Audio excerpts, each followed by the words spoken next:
Hey guys, गुस्ताख दिल के आने वाले एपिसोड की अपडेट आपके लिए लेकर आए हैं। लाजो जो है घर से बाहर निकल जाती है। चाचू वहाँ पर आते हैं और उसके हाथ में का जो बक्सा होता है वो उठाते हैं और कार में रख देते हैं। लाजो घर की तरफ पीछे मुड़कर देखती है, उसका दिल काफ़ी भर कर आता है। फिर बाद में वो कार में बैठ जाती है। निखिल की एक नज़र के लिए वो तरस रही होती है। दूसरी तरफ वो चले जाती है आगे। ईशाना जो है उसकी नींद खुल जाती है और नींद खुलते ही ईशाना उसके सामने जो है निखिल नज़र आता है। निखिल कहता है कि ईशाना, मैं सब कुछ छोड़कर आ गया तेरे पास वापस। लाजो, हम दोनों को छोड़कर चले गए, हमारी ज़िंदगी में हम जी सकते हैं। ऐसा कहकर वो जो है गले लग जाता है ईशाना के। पर ईशाना का बस सपना होता है। ईशाना उठ जाती नींद में से। फिर बाद में सोचती है ये तो मेरा सपना है, पर सच में लाजो है जो है वह आज निखिल को छोड़कर चले जाएंगे और निखिल के और मेरे बीच में अभी कोई नहीं है। अभी हमारे बीच में की दूरियां खत्म है और निखिल और मैं वापस से खो सकते हैं। दूसरी तरफ कुणाल जो है ईशाना को फ़ोन करता है। ईशाना का मूड जो है बहुत अच्छा होता है। कुणाल कहता है कि चल ईशू, आज हम जो है वो रिंग फाइनल करने जाते हैं एंगेजमेंट की। तभी ईशाना जो है वो झूठ बोल देती है। वो कहती है कि पार्लर में मुझे बहुत काम है तो हम क्या करेंगे, कल पक्का जाएंगे। ऐसा वो कुणाल को झूठ बोलती है। वो कहता है कि तुम्हारा मूड तो बहुत अच्छा है आज। वो कहती है कि हक बात ही कुछ ऐसी कि मेरा मूड अच्छा है, वैसे भी मैं अभी खुश ही रहूँगी। ईशाना जो है वो कहती है कि चलो मैं निखिल से मिलने चले जाती हूँ। दूसरी तरफ छाया जो है निखिल के कमरे में आती है और निखिल को कहती है कि थोड़ी देर उठकर साइड में बैठ जाओ, मुझे आपकी चादर बदलनी है। तभी निखिल जो है वो कहता है कि बाद में बदल देना। फिर वो कहती है कि कल भी बदलने की रह गई थी। लाजो भाभी ने कहा है कि आज याद से बदल देना। तभी जो निखिल होता है वो कहता है कि लाजो भाभी से तुम कह दो कि चादर तुम कल बदल दूंगी। फिर जो छाया होती है वो कहती है कि लाजो भाभी को, पर मैं कैसे कहूँ कि चादर मैं कल बदल दूँ, क्योंकि लाजो भाभी तो यहाँ पर नहीं है। तभी निखिल पूछता है कि कहाँ गई लाजो। फिर वो कहती है कि वो चले गए सोनबरसा वापस। फिर वो गुंजन से जाकर कंफर्म करता है। तभी गुंजन कहती है कि आपको नहीं बताया लाजो ने। तभी वो कहता है कि नहीं, मुझे नहीं बताया, बिना बताए ही वो चले गई।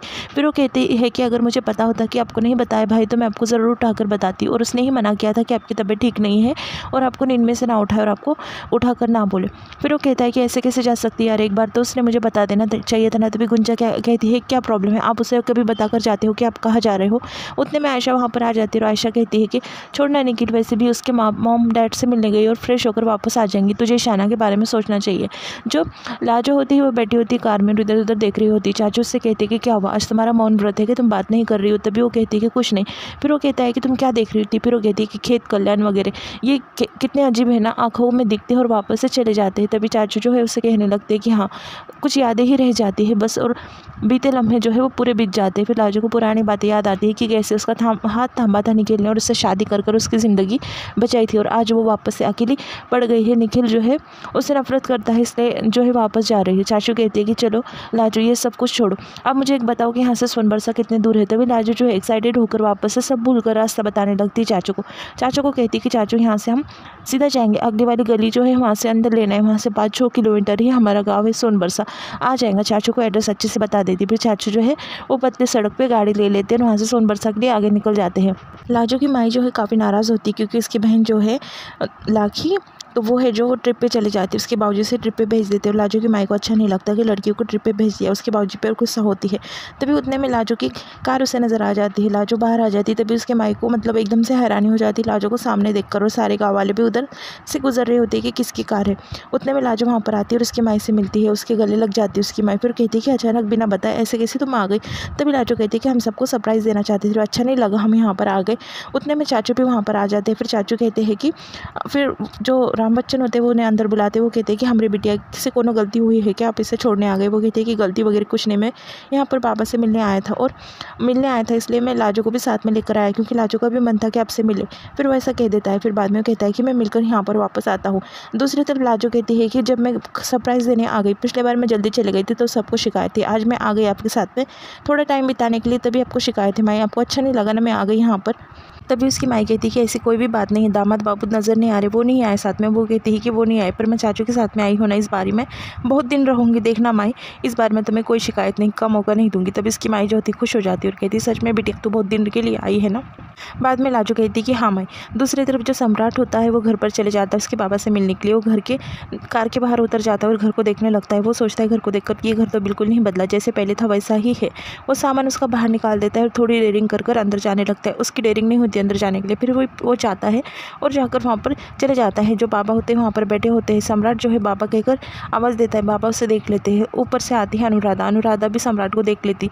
सम्राट को देखती है अनुराधा काफ़ी खुश हो जाती है और भैया कर उनके गले लग जाती है। सम्राट भी उसके गले लगता है। फिर वो कहती है इतने सालों के बाद हमारी याद कैसे आ गई। तो बाबा जो होते हैं वहाँ पर बैठे होते हैं। फिर जो अनुराधा से वो बात कर लेता है कैसी क्या है, अनुराधा भी पूछ लेती सब बात। फिर जो सम्राट है वो चाहता है और वो आशीर्वाद लेने लगता है बाबा का। बाबा कहता है कि इतने सालों मेरी आशीर्वाद की ज़रूरत नहीं पड़ी और अभी कैसे पड़ गई। वो कहता है कि हर बार आपके आशीर्वाद की ज़रूरत थी, पर आपने भी मुझे जाने के लिए कहा था, आपने ये थोड़ी कहा था कि वापस लौट कर आ जाओ। बाबा जो है ये बात सुनकर इमोशनल हो जाते हैं और उन्हें भी रोना आता है कि सम्राट इतने दिनों के बाद में वापस आया है। फिर वो कहता है कि कल का भटका घर पर आ गया तो अच्छी बात है, मतलब ऐसे ही उनकी पूरी बात हो जाती है। बाद में बाबा उससे कुछ बात नहीं करते। लाजो को लेकर उसकी माँ कमरे में जाती है। लाजो जो है कमरा देखकर काफ़ी खुश हो जाती है और कहती है कि हमारा कमरा तो बिल्कुल नहीं बदला। वो काफ़ी खुश हो जाती है और कहती है माई पहले की तरह ही मेरा कमरा है, मेरा कमरा तो बिल्कुल नहीं बदला। उसकी माई कहती है हाँ बदलेगा किससे। फिर बाद में वो सबके बारे में पूछने लगती है। वो कहती है कि पुट्टी से मैं कल मिलने जाऊँगी। कजरी दीदी कैसे उनके पति उन्हें आकर लेकर गए या नहीं, मतलब वो बात करते करते एकदम से चुप हो जाती है। फिर उसे पता चल जाता है कि किसकी तबीयत खराब है। लाजो तभी कहती है कि अभी जाती हूँ और मैं दवाई देती हूँ, मुझे पता है कि कौन सा कोर्स है और कौन सी दवाई देनी है। लाजो की माँ कहती है कि अभी तो आई है, बैठ जा, अभी मत जा, मतलब उसे बिठा देती है वो। फिर लाजो को कपड़े दे देती है और कहती है कि कपड़े बदल लेना। फिर लाजो जो है कपड़े ले लेती है, शादी के पहले का ड्रेस होता है जो वो पहनती थी। फिर उसकी माँ जो है बताकर जाती है कि संदूक खोलकर पूरे जमा नहीं देना। फिर लाजो कहती है कि हम हमेशा के लिए माँ यहाँ पर रहने आए हैं, तो मेरे साथ ही रहने वाले, तो संदूक तो हमें खोलकर जमाना ही पड़ेगा। वो सोचती है कि निखिल को हमेशा के लिए छोड़कर आ गई। बाद में वो पूरी तरीके से टूटकर वापस से रोने लगती है। निखिल जो है परेशान होकर बार बार कॉल करने लगता है। फिर ईशाना के घर पर आता है। ईशाना नीचे आ जाती है। ईशाना को ये बात पता होती है कि लाजो वहाँ से चले गए, पर ईशाना जो है निखिल को कुछ नहीं बताती। फिर निखिल जो है घर पर आ जाता है और कहता है कि तुम्हारी मॉम तो नहीं है ना। वो कहती कि नहीं, क्यों, क्या हुआ। फिर वो कहता है कि पिछले बार मैं तुम्हारे घर पर आया था पर तुम्हारी मॉम ने मुझे मिलने नहीं दिया तुमसे। फिर वो कहती है कि निखिल बैठना, इतना क्यों टेंशन ले रहा है, मैं तेरे लिए कॉफ़ी बनाती हूँ।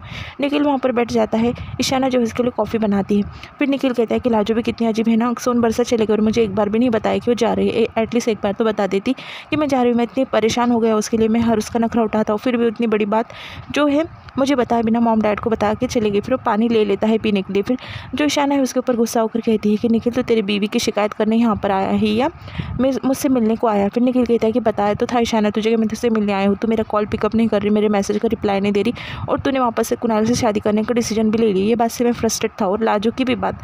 फिर वो कहती है कि निखिल तो अब यहाँ से चले जाए, मुझे तेरी एक बात नहीं सुननी, अगर तेरी बीवी की बात तुझे करनी तो मुझे कोई बात तेरी सुननी नहीं है। फिर बाद में निखिल कहता है कि ये मैं समझना कि मैं जा रहा हूँ तो हमारा रिश्ता खत्म, हमारा रिश्ता कभी खत्म नहीं होगा। जो ईशाना होती है वो कहती है कि मैं नहीं बताऊंगी तुझे कि लाजो तुझे हमेशा के लिए छोड़कर चलेगी। लाजो जो होती कमरे में रो रही होती है, उसकी मायूं से आवाज़ लगाती है और कहती है लाजो इतना टाइम लगता है कि कपड़े बदलने में। तभी लाजो कुछ नहीं कहती और उसके आंसू पोंछ लेती है और कपड़े तो साइड में ही रखे होते। फिर जाकर वो दरवाज़ा खोल लेती है। उसकी माई को देखती ही वो आकर वापस से बेड पर बैठ जाती। फिर उसकी माई पूछती है कि क्या हुआ लाजो, कोई बात है क्या। लाजो कहती है कि नहीं माई, मुझे बहुत भूख लगी है, क्या बनाया है खाने में। तभी उसकी माई कहती है कि अब तक कुछ नहीं बनाया, मैं तो तुम्हें पूछने आई थी कि क्या खाओगे तुम खाने में। फिर वो भिंडी का ऑप्शन देती है और 2-3 भाजी का ऑप्शन बोल देती। तभी लाजो कहती है कि माई तुम्हें जो पसंद है वो बनाओ। तभी उसकी माई कहती है कि अगर मुझे पता होता कि तुम आ रही हो तो मैं अच्छे सा भाजी पाला ला लेती। दूसरी तरफ ईशाना जो होती है वो सोच रही होती, सोच में होती। उसकी मॉम वहाँ पर जैसे ही आती है, ईशाना जो है सोने की एक्टिंग करती है। उसकी मॉम कहती है कि ईशाना मुझे तुमसे बात करनी है, मुझे पता है कि तुम नहीं सोई हो। ईशाना कहती है कि क्या बात करनी है मॉम। फिर उसकी मॉम जो है वो कहती है कि एटलीस्ट मुझसे नहीं बात कर रही तो मत करो, पर कुणाल का एक बार फ़ोन पिकअप कर लो। दिन में से 25 बार उसके कॉल आ गए हैं मेरे पास, पर तुम उसका फ़ोन क्यों नहीं पिकअप कर रही। फिर वो कहती है कि आप मजबूर नहीं कर सकते मुझे कि मैं कुणाल से प्यार करूँ। दूसरी तरफ जो अनुराधा होती है वो बाहर आ जाती है और जो सम्राट को खाने के लिए अंदर बुलाती है। तभी सम्राट कहता है कि क्या बात है अनुराधा, मुझसे पापा बात ही नहीं कर रहे, कुछ बात है कि। अनुराधा उसे समझाने लगती है कि 15 साल की नाराज़गी है इतने आसानी से दूर थोड़ी होने वाली, एक दिन में दूर थोड़ी होने वाली। बाद में वो कहता है कि तुमने भी कुछ डिसाइड नहीं किया, तुम्हारी लाइफ में कुछ नहीं किया। फिर वो कहती है कि औरत की लाइफ में कभी सही नाम का शब्द ही नहीं है, यानी उसका वो बात करने लगती है और उसके दुख जो है सम्राट को बोलने लगती है। वो कहती है कि मैंने मेरी ज़िंदगी ऐसे ही स्वीकार ली और मैं ऐसे ही जी लूँगी, सम्राट को ऐसा कह देती है। दूसरी तरफ निखिल जो है कमरे में आ जाता है और उसका कुछ सामान ढूंढने लगता है। उसका कुछ सामान उसे मिलता नहीं है। तभी पूरा सामान जो है उड़ जाता है हवा से। बाद में निखिल जो है सब चिट्ठियाँ समेट कर रख रहा होता है। लाजो दूसरी तरफ निखिल को काफ़ी याद कर रही होती है, उसे निखिल की याद आ रही होती है। फिर जो निखिल है उसके हाथ में लाजो का लेटर मिल जाता है। उसमें लिखा होता है कि बहुत परेशान की है ना आपको, अभी आपकी सब परेशानी दूर कर कर आपको कभी इंसल्ट समझो फील नहीं होगा आपके दोस्तों के सामने।